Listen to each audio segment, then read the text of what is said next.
ક્યારે તમે એવું નોટિસ કર્યું છે કે તમારું મોઢું જે પહેલાં ખુલતું હતું એના કરતાં ઓછું ખુલે છે? જો હા, તો આ વિડીયોમાં હું તમને 3 કારણો આપવાનો છું. આ 3 કારણ ધ્યાનથી સાંભળજો. આ વિડીયો આખી જોજો, છેક સુધી જોજો. તમારા ઘણા બધા પ્રશ્નોનું નિરાકરણ તમને મળી જશે. ઘણી બધી મિથ્સ હશે, ગેરમાન્યતાઓ હશે, તમારી દૂર થઈ જશે.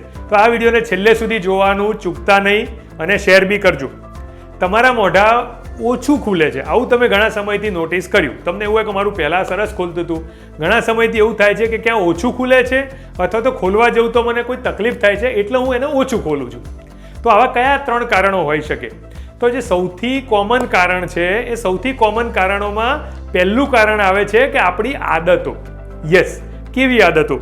દાખલા તરીકે તમે સોપારી ખાઓ છો, તમાકુ ખાઓ છો, કોઈ બી પ્રકારનું તમે પડીકીઓ ખાઓ છો, કોઈ બી પ્રકારનું તમે મસાલાવાળો માવો ખાઓ, કંઈ બી ખાઓ છો. આમાં એક વસ્તુ રહેલી છે જેને કહેવાય સોપારી. હા, સોપારી. ઘણાને એવી માન્યતા છે કે કારણ કે હું તમાકુ નથી ખાતો, સાદી પડીકી ખાઉં છું તો આઈ એમ સેફ. તો મિત્રો, અહીંયા આપણી એક ભૂલ કરી રહ્યા છીએ. કેમ કે જે સોપારીની અંદર અરેકા નટ નામનું જે મટીરિયલ છે, રાઈટ, એ મટીરિયલ તમારા જે સ્કિન છે અંદરની, જેને મ્યુકોઝા કહેવાય, એ મ્યુકોઝાને એની અંદર ફાઇબ્રોસિસ ડેવલપ કરે છે, જેને કહેવાય ઓરલ સબમ્યુકસ ફાઇબ્રોસિસ.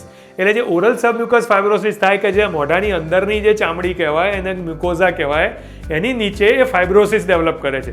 એ સોપારીના કારણે થતું ફાઇબ્રોસિસ ધીરે ધીરે ધીરે એટલું કડક થવા માંડે ફાઇબર્સ કે તમારું જે ફ્લેક્સિબિલિટી છે તમારા ગાલની અને એની આજુબાજુના એરિયાની, કે જેના કારણે મોઢું ઓપન ક્લોઝ થાય છે, એ ધીરે ધીરે ધીરે ઓછું થતું જાય છે. એટલે કે એ સોપારીના કારણે ધીરે ધીરે મોઢું ઓછું ખુલે. હવે વસ્તુ આમાં એવી એ છે કે આ એટલું સ્લો થાય છે, ઘણા બધા વર્ષોમાં થાય છે કે ઘણીવાર આપણને એટલું નોટિસ નથી થતું. જો આજે 2-4 દિવસમાં આ વસ્તુ થતી હોય ને તો તરત તમને ખબર પડે કે હા, તો કંઈક થઈ ગયું. પણ એ 4, 5, 6, 10 વર્ષમાં આ મોઢું ખોલવાનું ધીરે ધીરે ધીરે ધીરે ઓછું થતું જાય. એટલે સામાન્ય રીતે આને નિગ્લેક્ટ કરતા હોય, પણ આ નિગ્લેક્ટ કરવા જેવી વસ્તુ નથી. કારણ કે આમાંથી ઓરલ કેન્સર, રાઈટ, એટલે કે મોઢાના કેન્સર થવાની શક્યતાઓ બહુ વધારે છે. તમને ખબર જ હશે કે આપણા ઇન્ડિયામાં જેટલા બી ટોટલ કેન્સરના કેસીસ છે ને, એમાંથી 12%, 12% of cases of cancer are oral cancer. એટલે કે ટોટલ કેન્સર આખી બોડીમાં જેટલા કેન્સર થાય છે એમાંથી 12%, એટલે કે સૌથી મોટું રીઝન છે કેન્સર થવાનું મોઢાના કેન્સર. અને એમાં સૌથી વધારે રીઝન છે આપણું આ બધા આદતો. એક છેલ્લો સર્વે મેં જે હમણાં વાંચ્યો એ પ્રમાણે આપણા ગુજરાતમાં લગભગ 34% પુરુષો અને લગભગ 12% સ્ત્રીઓ વ્યસની છે. એટલે કે કોઈ બી પ્રકારે ગલ્લે જતા હોય, કોઈ બી પ્રકારે સોપારી, તમાકુ, મસાલા, કંઈ બી વસ્તુઓ એ ખાતા હોય, આરોગતા હોય. તો આ એક વસ્તુ છે, જો તમે બંધ કરશો તો ડેફિનેટલી તમારું મોઢું જે ઓછું ખોલવાનું છે પ્રોસેસ ત્યાં અટકી જશે.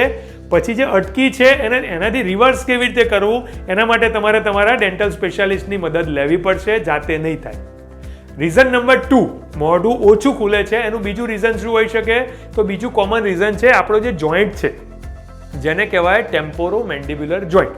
એટલે કે ઉપરનું જડબું અને નીચેના જડબાને જોડતો એક હિંજ છે, બે બાજુ ડબલ જોઈન્ટ જેને કહેવાય.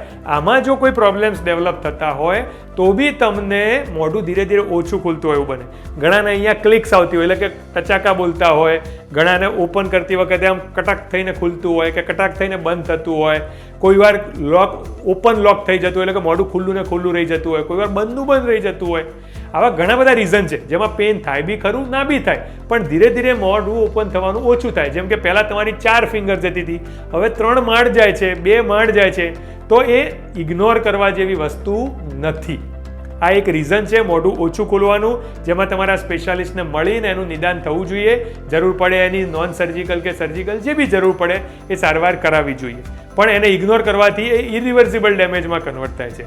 અને રીઝન નંબર 3, એટલે કે મોઢું ખોલવાનું ઓછું થાય છે, એમાં જે આપણી આજુબાજુના જે મસલ્સ છે, સ્નાયુઓ છે જડબાના, એ જડબાના સ્નાયુઓમાં કોઈ બી પ્રકારની વીકનેસ હોય, સ્પાઝમ હોય, ફટીગ હોય કે કોઈ બી પ્રકારના પ્રશ્નો હોય, ઘણા બધા રીઝન્સ છે એના, બહુ બધી ડેફિશિયન્સીસ બોડીમાં હોઈ શકે, એના કારણે બી થાય તો બી મોઢું ખોલવાનું ઓછું થઈ શકે છે.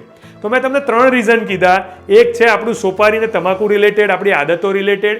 બીજું છે TMJ કે જોઈન્ટ રિલેટેડ અને ત્રીજું છે મસલ્સ રિલેટેડ. જો આ વિડીયો તમને ગમી હોય તો ખાસ તમે એને શેર કરજો. તમારા ઘણા બધા સગા સંબંધી નજીકના લોકો એમને તમે આ વિડીયો બતાવશો, એમને શેર કરશો તો બની શકે કે તમે એમને થતી તકલીફોમાં ઉગારવામાં હેલ્પ કરી શકશો. તો આવી જ વિડીયો જોતા રહો. 32 પલ્સ વતી હું ડૉક્ટર જયમીન પટેલ આવી ઘણી બધી વિડીયોઝ તમને જોતા રહેશો, શેર કરતા રહેશો. Thank you.